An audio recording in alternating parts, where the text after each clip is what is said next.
So let's start with our next chapter, metal. As you know, metals are very important in making things which are very important in our daily life. The first point in this chapter is the role of a blacksmith. Metal craft is one of the most vital traditions of Himachal Pradesh. Here, blacksmiths and carpenters and stoneworkers consider themselves a single group.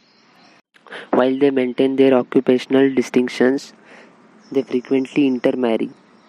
Carpenters and metalsmiths call themselves Thimas and trace their origins back to Vishwakarma.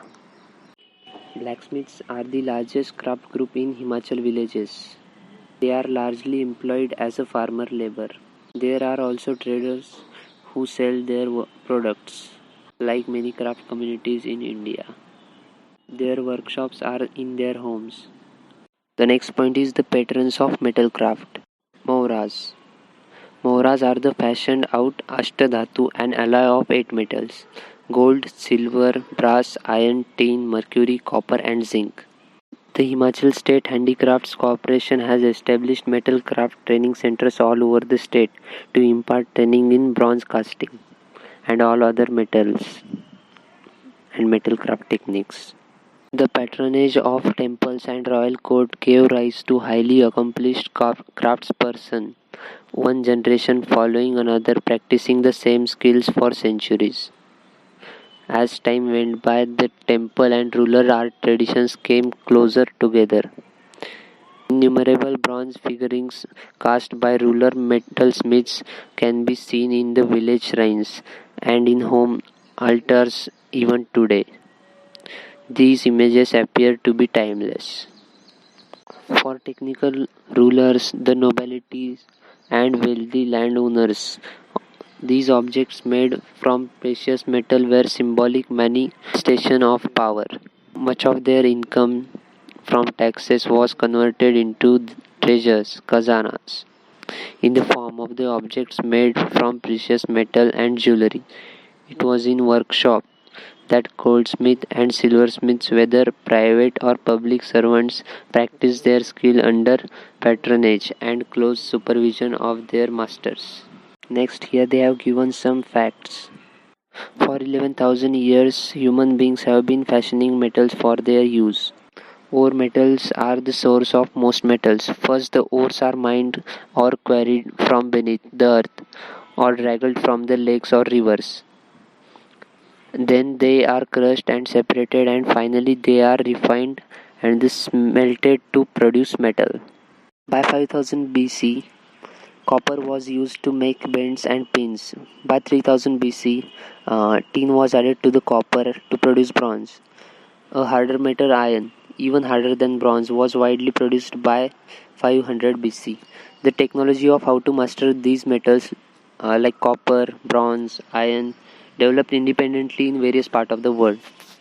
By 3000 BC, most of the gold extracting techniques used today were already known in Egypt. The concept of carat indicates the amount of gold in gold.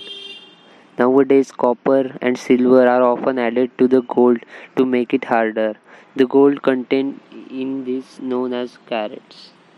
More than half of the gold mined with so much labor returns to the earth buried in bank vaults. The next point is crafting metals.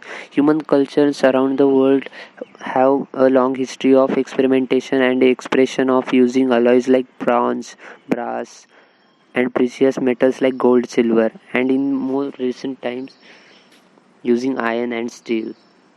We have created countless objects from different metals, from tiny coins to buildings, pots and pans to timeless images of gods and goddesses.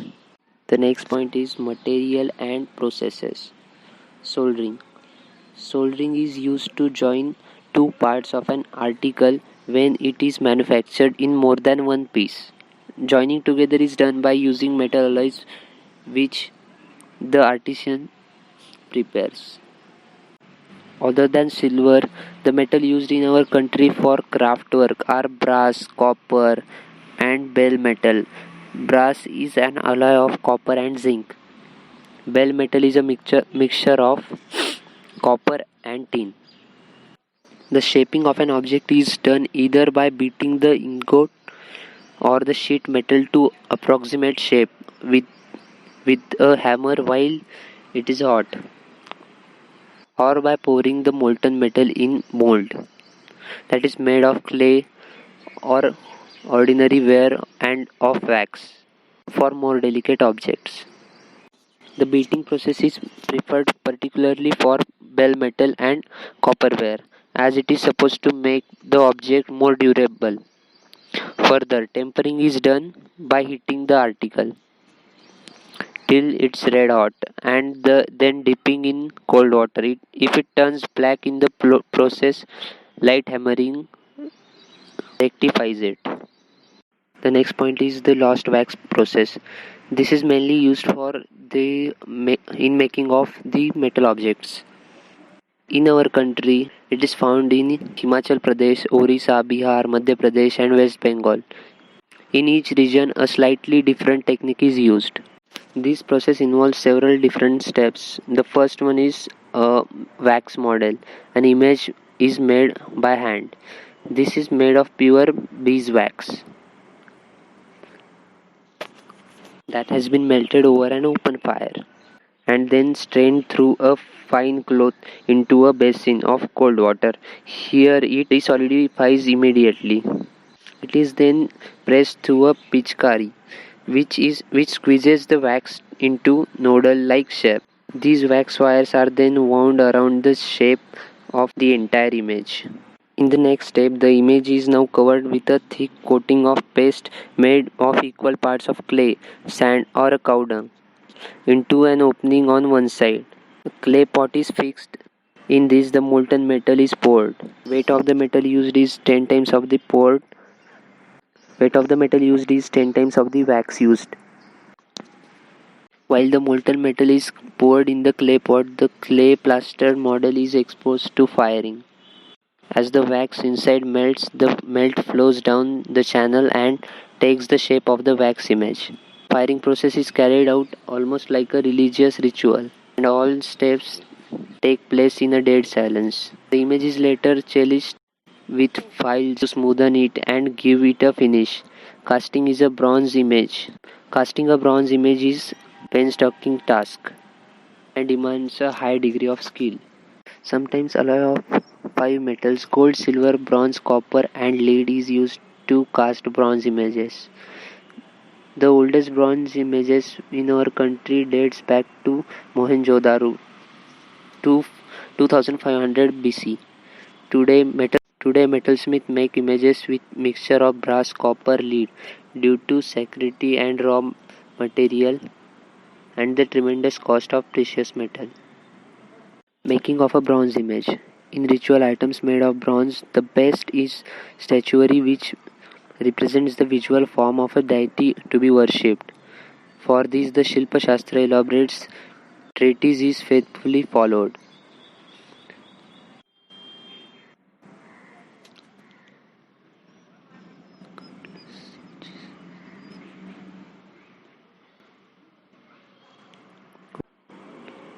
And the craftsman has to learn now The craftsman has to learn not only the physical measurements of the right proportion to make the image, but also familiarize himself with the verses describing each deity, its characteristics, symbolism, and above all the aesthetics.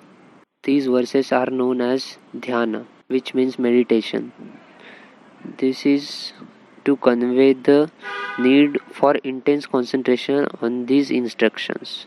While the tradition is to preserve the core of our heritage, obviously the craftsman is expected to do much more than merely put the limb together. He has to endow them with the character each image has to convey from out of his own emotions, thoughts, and violations. To give guidance in modeling each of the important parts of the body, it is likened to some objects from the nature. For example, eyebrows modeled after the neem leaf or fish, nose the sesame flower, the upper lip bow, chin a mango stone, neck the conch shell, thigh, the banana tree trunk. Kneecap, a crab, the lily, and so on. Icon making is still a laborious and time consuming job which requires a lot of concentration and demands a formidable array of tools. For making out the relative measurements for the icon which with marks made by folding the leaf. When the mold is broken, care is taken to see that the head of the icon removed first as a good omen. Tamil Nadu is one of the most famous bronze casting regions.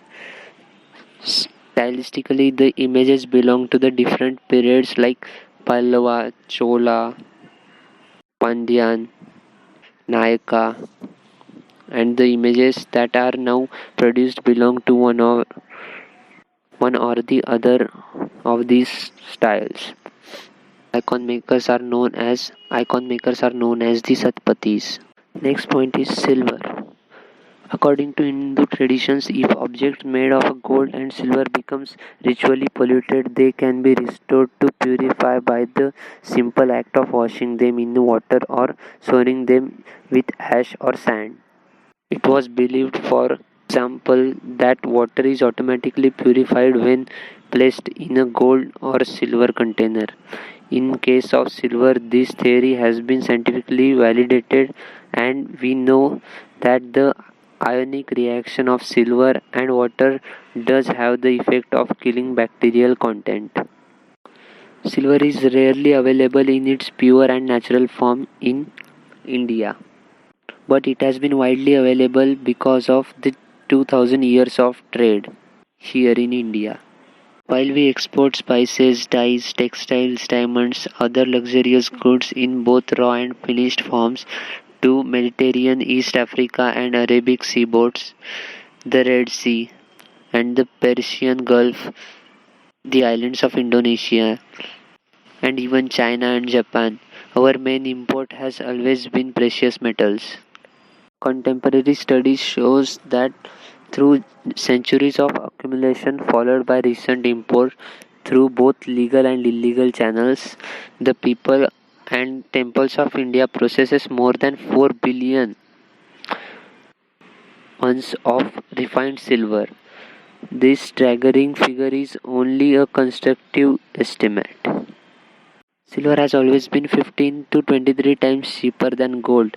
It lies within the reach of much broader section of our society. The next point is metal crafts across India. In the Kainur district of Himachal Pradesh, the metal objects used for religious purpose are a unique synthesis of Hindu and Buddhist designs. The thunderbolt or a Vajra motif is commonly seen on kettles and jars. Fruit bowls with a silver or brass stand design, like a lotus. Prayers, prayer wheels inscribed with the Om Mani Padme Hum mantra.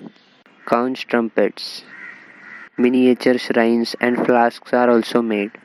Many of these forms comes from ritual objects used in Tibetan Buddhist temples which are located next to Hindu temples all over Kainur. Teamwork is essential in craft of metalwork. In Lucknow, Uttar Pradesh, for example, the production of an enameled hookah base would involve several different specialized skills, each practiced by a different craftsman. A sonar makes the object. A chitrakar or marks out the surface design. A chetera chisels away the depression in the design needed to hold the enamel. A minakar a minakar carries out the actual enameling. A jilasaz polishes the object. A molamaz might gild it, while a kundanaz sets the stone required in the design. Successfully Successful teamwork of this sort of clearly relies on a strong underlying design concept of high degree of stylistic coherence, as well as a feeling of technical harmony amongst those responsible for each stage of the process. Koftagari is a term for a type of silver and gold damascene Work produced in Thiruvananthapuram, Kerala, Jaipur, Rajasthan, Hyderabad, Andhra Pradesh, and Punjab. In ordinary Damascene, a technique used frequently to adorn the blades of swords, a chiseled groove in the first made into which precious metal wired is hammered. The koftagari process is simple and less time consuming and allows much more freer decoration. The entire surface of the object is first chiseled in at least two different directions so as to roughen it, and then the wire, either silver or gold or both, the hammered into intricate patterns. Once the manufacture of arms and armor had ceased, craftsmen began to apply these decorative techniques to trays and boxes and other objects. Bidri, a technique named after the place of origin, Bidar, Andhra Pradesh, is application of inlay, mainly silver, to objects cast in relative soft alloy of zinc, copper, and lead. After the inlay work is completed, the ground is stained black using chemicals, thus creating a splendid contrast to silver decoration. Among the numerous ritualistic articles made of metal in Gujarat, large temples, the famous temple bell on the Girnar hill weighs to 40 kilograms. Another popular item is typical low square stool and low armchairs. This pure metal furniture was highly ornamented in a variety of styles and was used by royalty. In Kerala, to make urli, a wide-mouthed cooking vessel with a flat curved rims, the lost wax process is used. A giant cauldron called varpu, which is magnificent in form, is used in temples in making prasad to feed thousands of devotees. Kerala also has a great tradition in making metal tumblers for drinking, which ranges in size and are very elegantly shaped. Nachiyar Koli in Tanjavur district of Tamil Nadu is an important bell metal center. This is due to the presence of light brown sand called Vandal on the banks of Karvari, ideally situated for making molds. Some of the articles made by casting are vases in different shapes, tumblers, water containers, plain and decorated ornaments, spittoons, which are specialty of this place, food cases, bells, candle stands, kerosene lamps, picnic carriers, and large variety of oil lamps. No other country has such imagery and symbolism built around lamps as India. As a symbol of Agni, the fire god, lamps are auspicious and used at marriages and also to welcome important guests. Lamps are found in different forms, often with handle attached to a smaller tray shaped as a cobra, fish, or swan. These vary in size from little ones from quite personal worship to large pedestal ones to light up a special hall.